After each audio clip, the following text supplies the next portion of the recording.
Le projet a pris place au Cambodge, dans la province du Mandalkhiri, au nord-est du pays. Senmonorom, le chef-lieu de la province, est une ville de 10 000 habitants. La piste d'atterrissage a longtemps été le seul point d'accès à la ville. Depuis une quinzaine d'années, une voie a été tracée, puis une route construite pour accéder à la région. Toute l'activité se concentre autour de 2 rues. Celle-ci accueille divers commerces et services, mais également quelques auberges de jeunesse, servant de point de chute aux routards et aux touristes de passage. Fait rare pour le pays, la ville possède sa propre structure de santé, un hôpital avec une unité de pédiatrie. Le marché, quant à lui, est le point névralgique de la ville. Il est ouvert tous les jours et permet aux habitants de se fournir en produits frais tous les matins. On y trouve des fruits, légumes, viande, poissons et toute autre sorte de choses utiles.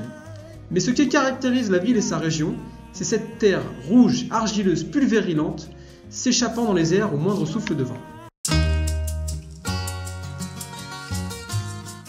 Les Bunong sont peu visibles à Senmonorom. Cependant, il n'est pas nécessaire d'aller bien loin pour trouver des villages de l'ethnie Bunong. Ceux-ci se remarquent facilement grâce à leurs maisons particulières construites en paille, ou à leurs maisons sur pilotis. D'autres aspects importants de leur culture permettent d'identifier la présence des Bunong. Il s'agit notamment de la culture sur brûlis. Après avoir exploité quelques années une terre, ils la brûlent, puis l'abandonnent afin de la rendre fertile pour une prochaine exploitation. D'autre part, les cérémonies traditionnelles avec l'alcool fermenté de jarre ou encore les rites spirituels constituent un autre pan de leur culture.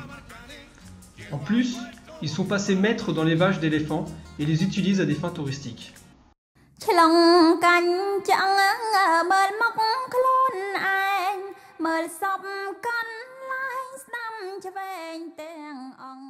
Avec le soutien de Nomad RSI, une ONG française installée à Senmonorom depuis plusieurs années, nous avons pu aider un jeune médecin traditionnel Bunong à développer des remèdes à base de plantes. Dim, de son prénom, a 32 ans et il vient de reprendre récemment le statut de médecin traditionnel suite au décès de son père quelques mois auparavant, lui-même tradipraticien. Grâce à l'aide de Nomad RSI et d'autres organisations, Dim a eu la chance d'effectuer un stage de 6 mois au Centre national de médecine traditionnelle de Phnom Penh. C'est ainsi qu'il a pu acquérir une vraie expertise dans son domaine. Il habite actuellement au nord de la province du Mandalkhiri, dans un village dénommé Chiklop, situé à près de 4 heures de moto de Senmonorom. Un chemin très fatigant, tant la piste utilisée est en mauvais état.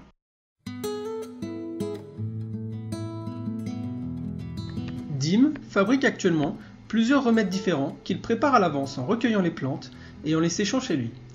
Ces remèdes sont constitués d'une dizaine de plantes dont il utilise les racines, l'écorce, les feuilles ou le bois.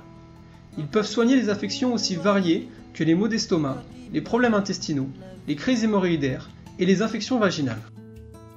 Notre rôle, à Julien et à moi, tous les deux pharmaciens, était d'aider Dim à améliorer ses préparations en lui fournissant un support technique et matériel. Étant donné le manque de données générales sur la composition ou les méthodes de fabrication des remèdes, il nous a tout d'abord fallu l'interroger pour connaître les plantes ou matières naturelles utilisées, leur quantité, leur mode de préparation, leur utilisation et leurs précautions d'emploi. Plusieurs entretiens ont donc été réalisés en présence d'un traducteur pour nous aider à mieux comprendre son mode de fonctionnement.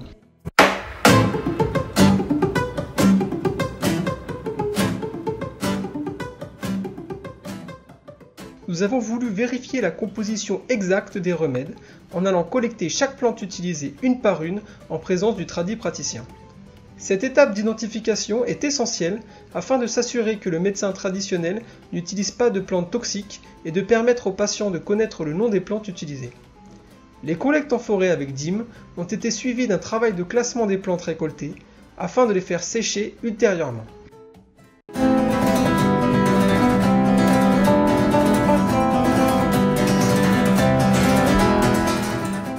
Une fois les plantes récoltées, nous sommes revenus à Senmonorom où nous avons entrepris un travail de séchage des plantes afin d'éviter qu'elles ne se dégradent.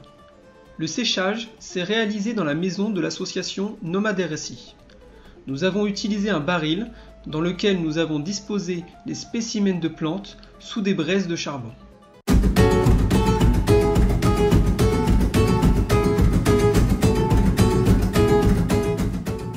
L'identification des plantes s'est ensuite faite à l'herbier national de Phnom Penh en comparant nos échantillons aux plantes disponibles à l'herbier. Nous avons ainsi pu identifier précisément plus d'une cinquantaine de plantes différentes, toutes utilisées dans les remèdes médicinaux de notre médecin traditionnel Dim. Et notamment Scoparia dulcis pour le traitement des brûlures ou des maux d'estomac, Ziziphus mauritiana pour le traitement des hémorroïdes et après l'accouchement, et Gingiber purpureum pour le traitement des entorses et des foulures.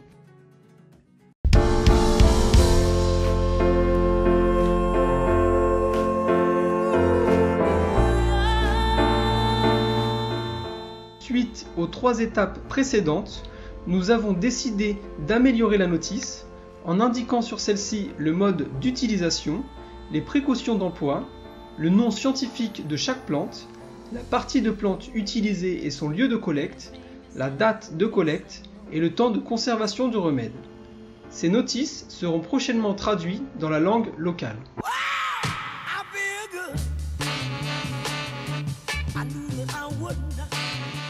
Nous les avons également aidés en finançant la construction d'une maison de vente de plantes médicinales ainsi qu'un panneau de signalisation de la boutique. Ensemble, nous sommes allés chercher les rondins de bois servant de pilier pour la maison. Puis, nous les avons chargés sur une remorque de tracteur. Et enfin, nous avons fait le chemin jusqu'à la maison de Dim en traversant parfois des chemins escarpés. Pour servir de toit, nous avons choisi des plaques de tôle que nous sommes allés chercher à un magasin spécialisé à 1 heure de route du village. Après avoir creusé quelques trous servant de fondation, les piliers ont été montés. Puis, 15 jours après, les poutres principales ont été assemblées et le toit fixé. Et enfin, 2 mois plus tard, les rideaux de bambou ont fini les murs et le sol suspendu. La maison enfin achevée, nous avons pu profiter de mets traditionnels en compagnie de Dim et de son comité.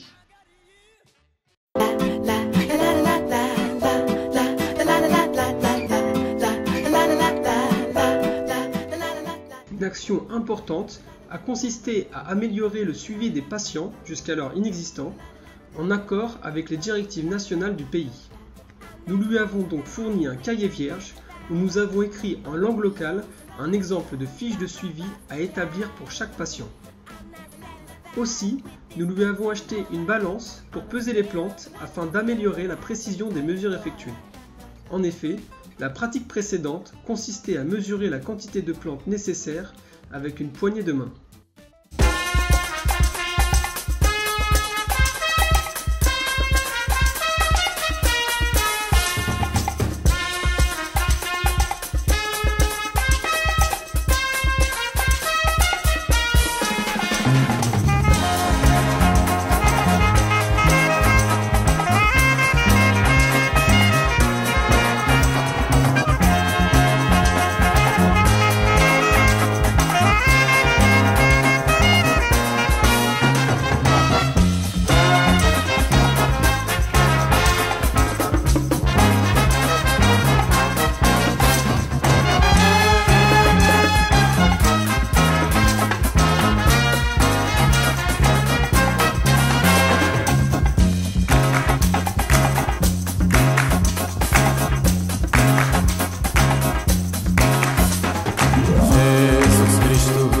Jesus Cristo